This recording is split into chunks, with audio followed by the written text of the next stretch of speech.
And the interior design of Sunnylands in Rancho Mirage is a work of art. Well, now there's an exhibit which showcases the custom designed furniture and honors its designer, William Haines. Our Steve Sumrall takes us there in tonight's edition of Our Desert Past. 4 legs, a seat, and a back. That's basically what a chair is. But if you look at this eclectic set of chairs on the wall behind me, there's several variations to that theme. And variations to a theme is the title of the William Haines exhibit being presented at Sunnylands. William Billy Haines is a well-known decorator slash designer in the design world. He passed away in 1973, so Sunnylands was actually one of his final sort of curtain call projects, his largest and his most important. The name William Haines may sound new to you, but during the late 1920s and early 1930s, this name was very familiar to moviegoers. That is because William Haines wasn't just an actor. He was a bona fide movie star. But I'll come back tomorrow, if it's all right. Billy Haines had a string of box office hits and was one of the few actors that was able to successfully make the transition from silent films to talkies. Hello, Mr. Benny. Well, how are you, Mr. Haines? But his film career would come to an abrupt end in 1933 when it was revealed to MGM studio head Louis B. Mayer that William Haines was a homosexual. After refusing the ultimatum to enter into a sham marriage with a woman, Mayer fired Haines and terminated his contract. Haines would then enter into a committed relationship with his partner, James Shields, and the two would work as interior designers and antique dealers. The studios may have turned their backs on Haines, but many of the stars would not. Some of his early clients included Joan Crawford, Carol Lombard, and director George Cukor. Then, Haines' chance meeting with a modernist-themed architect would present greater opportunities. Folks in Los Angeles are well aware that A. Quincy Jones, the architect, partnered with Billy Haines prior to their commission here at Sunnylands in creating the Brody House, which is a house in Los Angeles that has traded hands with people like Ellen DeGeneres. It's a collector's house. It's very important. The Annenbergs saw it, and they wanted that team.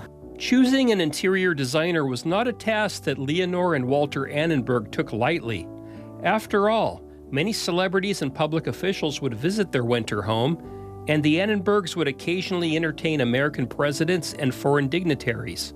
Because of this, Sunnylands would sometimes be referred to as the Camp David of the West. The Annenbergs were well known for their hospitality. In fact, Leonore was chief of protocol for Ronald Reagan. She was the hostess with the mostest. And every host knows that creating a beautiful, glamorous, sexy, comfortable interior will fuel engagement among their guests. Of course, Billy Haines was well known for designing upscale Hollywood homes.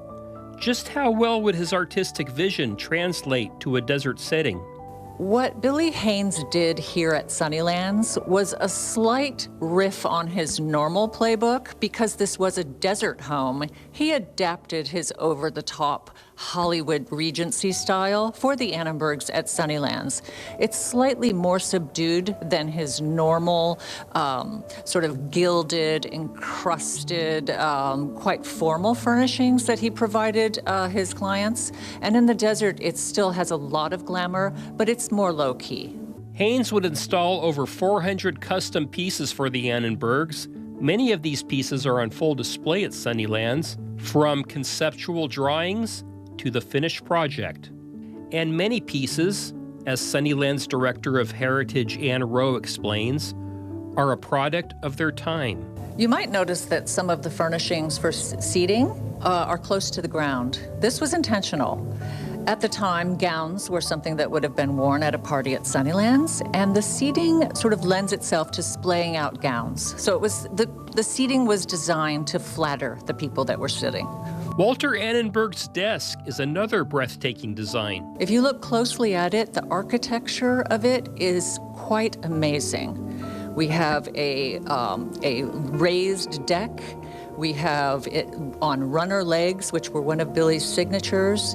It's not just painted, it's wrapped in leather, and then that's not enough. He then gold tooled the leather and stamped it with medallions. He then painted the leather in a tortoiseshell motif. One thing is for certain, Sunnylands is now home to the largest collection of William Haines furniture in the world, and the best. We're very lucky. The Annenbergs did a lot for the community and the world. And one of the things that we're very lucky about in this valley is that they really did appreciate architecture and design. So what they did here at Sunnylands was they brought the world's best team together, which has stood the test of time. For Our Desert Past, Steve Sumrall, NBC Palm Springs.